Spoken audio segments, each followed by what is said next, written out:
Okay, I'm going to show you guys what is coming up. I'm so excited because we are having some serious growth in the grow room, aka dining room.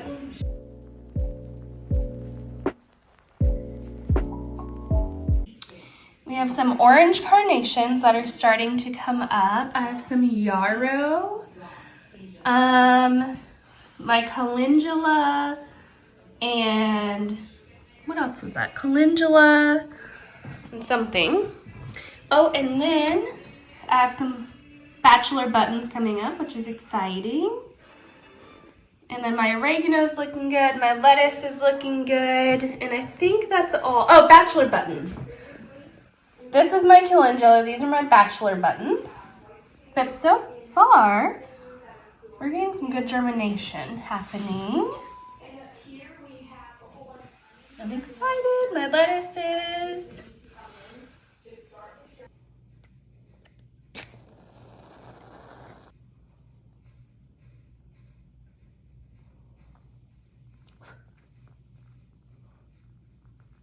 Today we are doing some seed starting, and I want to preface this with, we just had some trees cut down. I'll have to add the video like in a little bit. So our back patio is like awful, but now that I have that disclaimer out of the way, let's get started. Okay, so this year for seed starting, I'm doing something a little bit different. I'm testing a few different seed trays because I've not found anything that I'm like fully dedicated to that I feel like I have to use or that I just love. So today I am starting my tomato seeds. I have so many varieties of tomato that I'm going to talk you guys through in a minute.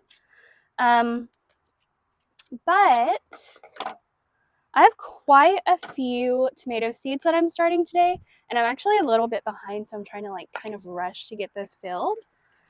But I have these different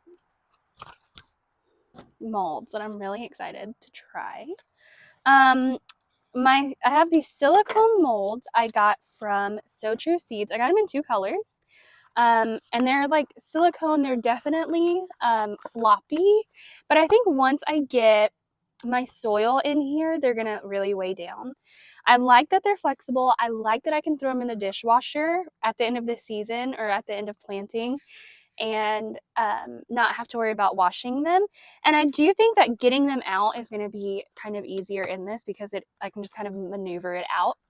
The thing I'm worried about is, I don't know if you can see it, but there's only one little slit in the bottom to let water out or let their roots reach. So that's something that I'm kind of concerned about. I don't know if it's going to be enough, but we'll see. So I have 5 of these silicone trays I'm trying. And it's 5, and there are 6 cells in each tray. And then I have this tray that I've already done without talking to you guys. This is from Vigo. I will put the link in the description. I don't get any kickback from anything. This is purely me testing. These are really cool because, and I will come forward so you can see it a little bit better, they have slits through every side. So they have a corner for every side of seed, or every for the roots to really be able to grow. And then on the bottom we have finger holes that are like finger wide, and then we can just like pop them out with our finger when it's time to grow them. Let me show you a little bit closer. So as I was saying, it has these seed slits on every single cell. And then on the bottom, you have these big wide holes for popping the cells out. The trays are really cool because they click onto the tray. So when you're carrying them around, they don't move a whole lot. Like they're pretty secure in here. One order has 4 of these different individual cells, and in each cell is 1, 2, 3, 4, 5, 6, 7, 8 cells within the tray. So I've already started some tomatoes. I've started 4 varieties of tomato, and they are Brandywine Pink. I just like the look of Brandywine. I've heard people say Brandywine are really sweet and very prolific, but they can be very finicky. So I'm starting some of these because I've only tried growing them one time and I didn't have success, so I'm going to try them again. And I'm starting 8 of them so I can give away some plants if we need to. I have a large cherry tomato in red. I love cherry tomatoes. Something about me is tomatoes is like one of my favorite fruit slash vegetables. And so almost my whole garden is made up of tomatoes and peppers. I mean, that's just what I eat the most of. That's what we eat the most of as a family. But so I have these red cherry tomatoes, and these are going to be for like snacking, and also like while I'm out in the garden and I like maybe want a little snacky snack in the garden itself, I can pop it off and have it. I have a homestead tomato. These are just your big juicy tomatoes, and this is going to be for like salsa, tomato sauces, ketchup, any of that stuff. That's what these are for. And then speaking of sauces, I have some San Marzanos started, and again, these are your traditional Italian tomato for for sauce. So what I'm about to start now, I have a few more varieties of tomato I'm going to start. So the next tomato varieties I'm starting are, I have a little paper clip. These are sunflowers that I have got to get started. These will be the next thing I do. I have some Better Boy hybrids.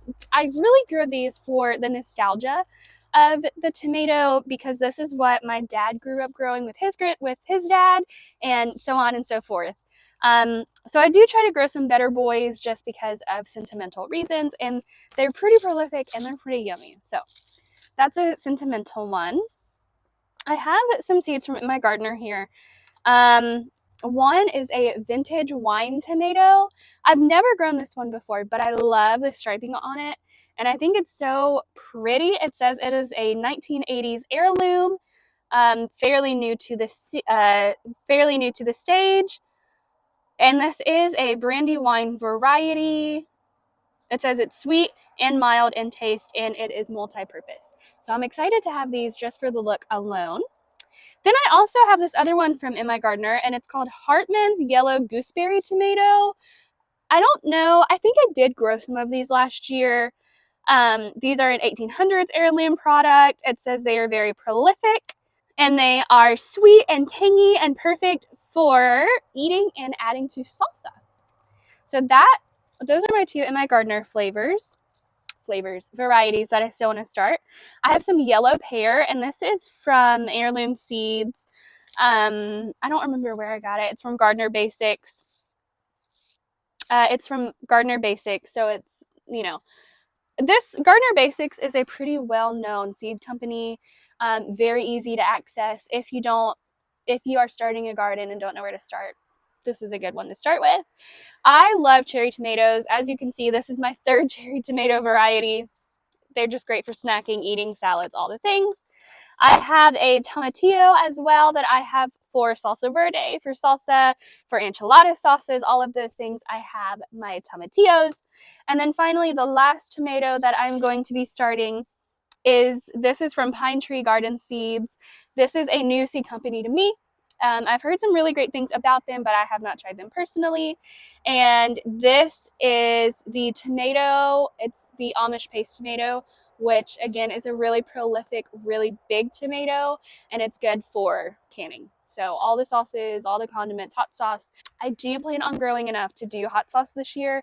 I have some habaneros and jalapenos and cayennes and all the things for hot sauces. So that's going to be really fun to come up. So let's get these tomato varieties started. I've already started 4. I have 1, 2, 3, 4, 5, 6. I have 6 left to start today.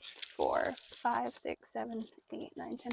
So all in all, today we will be starting 10 different tomato varieties and a bunch of cells. But I told you I'm experimenting, and I just love tomatoes. So let's get started. One thing I do make sure to do, and this is so important, especially in the beginning stages, is to label your seeds. Label what you have growing, because when you have 800 plants all over the table and you're like, what is this, what is this, what is this? You're going to thank yourself for having labeled your seeds. So I'm going to start with, as you guys see, as I told you guys, I started my Vigo plants. The third variety I'm trying, I'm actually doing 2 things. I'm doing a few different experiments this year. Sorry, I just got a text. I have a few different experiments going on this year. One of them are the different seed trays. One of them is I'm starting some seeds in the bigger pots rather than trying to up pot a lot. just to kind of test what works, what doesn't. And then for the final seed tray, I'm growing in the traditional plastic. I know some people hate these. I reuse mine until they die. So you can hate them all you want, but they are reusable when you don't have the funds to buy the more expensive, nicer ones. I'm experimenting a little bit just to see, are the more expensive seed cells worth it?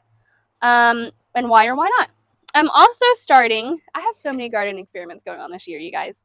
Another one of my experiments is I'm doing a different seed starting mix this year, and it's not even a seed starting mix. I'm using Pro Mix Organic Garden. I'm using the yellow bag of Pro Mix Organic Garden this year as my seed starting and in my green stalks. And so far for seed starting, I've loved them. I've loved it. I can already tell the difference in my seedlings and how well my things are growing and using this Pro Mix rather than a seed starting mix that has no nutrition in it. I can really tell the difference. Okay. So I have one cell here. So I have my mix in my cell. And I've already showed you guys this. This is how we start seeds. I'm going to talk you through it again just in case you forgot. I have 6 cells here, and this is the silicone tray from So True Seeds. I take the end of my Sharpie and I make my holes. I don't make my holes very big, maybe 1/2 inch deep, not very deep at all.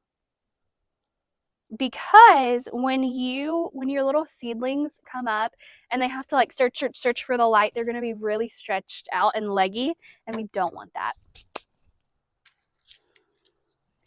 I am going to start. What seeds do I really want? This is so hard. Like, okay. I'm going to do my Hartmans.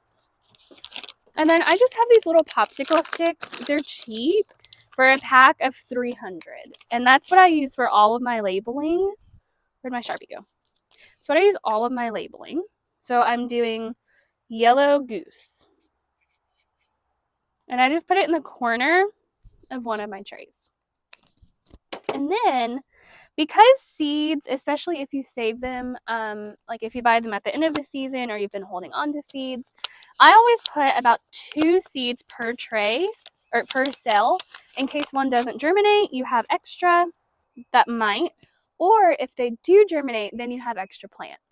So 1, 2, 3, 4. Did that make sense?